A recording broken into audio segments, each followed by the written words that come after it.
Imaginez un défilé Chanel. Oui, la marque de mode.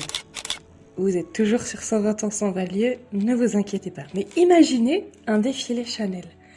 Les mannequins qui glissent sur le parquet en noir et blanc, les silhouettes épurées dans leur tailleur aux lignes parfaites, la musique qui résonne. Maintenant, fermez les yeux et transportez cette scène dans une abbaye du XIIe siècle. Les mêmes silhouettes en mouvement, la même discipline des gestes, la même recherche de l'absolu. Cette vision peut sembler absurde, mais je vous assure, elle n'a vraiment rien d'absurde, parce qu'elle révèle l'une des origines les plus méconnues, et même les plus troublantes, de l'empire Chanel. Car avant les podiums, il y a eu effectivement un cloître. Avant les perles et les chaînes dorées, il y a eu des prières et des pierres. Et l'histoire de Gabrielle Chanel commence dans le silence d'un orphelinat religieux. Et cette genèse marquera à jamais son approche révolutionnaire de la mode féminine. L'année 1895 bascule la vie de Gabrielle Chanel, alors âgée de 12 ans. Sa mère, Jeanne, vient de mourir de tuberculose. Son père, Henri, l'abandonne avec ses sœurs. Direction l'orphelinat d'Aubazine, en Corrèze, tenue par les chanoinesses de Marie. Pour cette fillette qui est née à Saumur en 1883, c'est l'entrée brutale dans un univers de discipline religieuse absolue. Parce que à Aubazine, tout est codifié. Le réveil à l'aube, les prières récitées en chœur, les repas pris en silence, les travaux d'aiguille effectués sous surveillance. Les orphelines portent un uniforme strict, une robe noire, un tablier blanc et des chaussures fermées. Elles évoluent dans des dortoirs, des couloirs aux murs nus, des salles où chaque objet a sa place définie, et donc l'austérité, ce n'est pas un choix esthétique, c'est une règle de vie. Et pourtant, c'est dans cette contrainte absolue que quelque chose se forge chez la jeune Gabrielle. Une obsession pour la perfection du geste, une sensibilité particulière aux lignes droites, au volume épuré, une compréhension intuitive du pouvoir de l'uniforme. Ce qui aurait pu briser définitivement une enfant devient mystérieusement le terreau de sa future révolution esthétique. Donc pour comprendre l'influence de ce lieu sur Chanel, il faut pénétrer dans l'architecture même d'Aubazine. L'abbaye fut fondée en 1134 par Étienne d'Aubazine dans la pure tradition cistercienne. Ici, pas de fioritures gothiques, pas de décoration superflue, et tout obéit au principe de saint Bernard de Clairvaux qui prônait le dépouillement comme voie vers le divin. Les murs sont de pierre nue, les voûtes dessinent des courbes parfaites. Les fenêtres laissent entrer une lumière filtrée qui sculpte les volumes. Dans le cloître, les arcades se répètent selon un rythme mathématique, créant une mélodie visuelle apaisante. Au sol, des mosaïques géométriques en noir et blanc. Ce sont ces mêmes couleurs que Chanel érigera plus tard en signature absolue. L'église abbatiale révèle d'autres indices intéressants.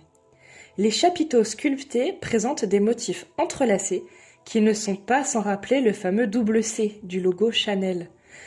Coïncidence, les biographes en débattent encore, mais une chose est sûre, l'œil de l'orpheline s'est abreuvé pendant des années à cette géométrie sacrée, à cette esthétique de la mesure et de l'équilibre.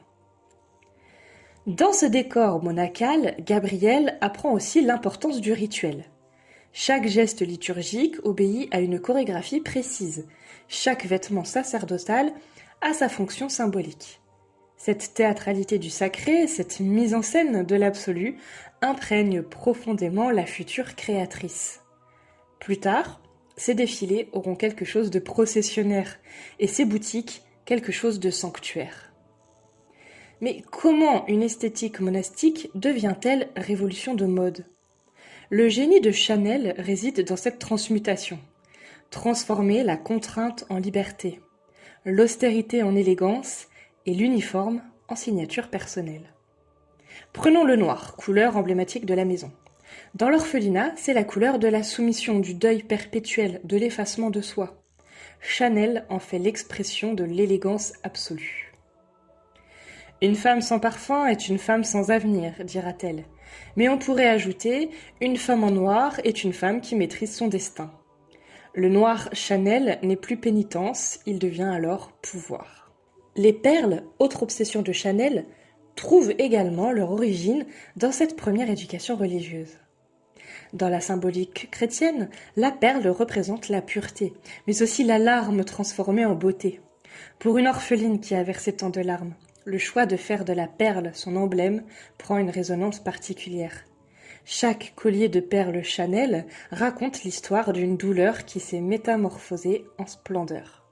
Même la coupe Chanel, cette révolution du vêtement féminin, doit quelque chose à l'habit religieux.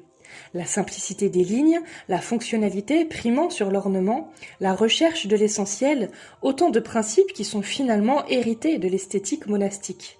Il y a quelque chose de spirituel dans l'approche de Chanel, une quête d'absolu qui dépasse la simple création vestimentaire. Ses plus belles pièces possèdent cette évidence, cette nécessité qu'ont les œuvres sacrées. Comme si, à travers ses créations, elle continuait de chercher cette perfection divine entrevue dans les voûtes d'Aubazine. Cette dimension de revanche sociale transparaît dans les déclarations de Chanel elle-même. « J'ai libéré les femmes de la mode », affirme-t-elle. On peut y entendre l'écho de sa propre libération, celle de l'enfant prisonnière de règles qui devient la femme qui impose ses propres règles à la société. Car Chanel transpose effectivement les codes monastiques dans l'univers mondain, mais en les détournant. La discipline devient raffinement, l'obéissance devient maîtrise, et l'effacement devient affirmation. Elle garde la forme et inverse le fond. Elle conserve l'esthétique mais révolutionne le sens. Et cette origine monastique de l'esthétique Chanel n'a pas échappé aux dirigeants actuels de la maison.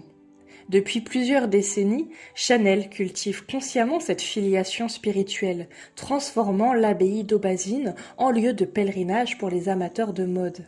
D'ailleurs, Karl Lagerfeld, le regretté directeur artistique, avait particulièrement exploré cette veine. Ses défilés intégraient régulièrement des références à l'architecture sacrée. Colonnes antiques, mosaïques et géométriques, lumières tamisées évoquant les intérieurs d'églises.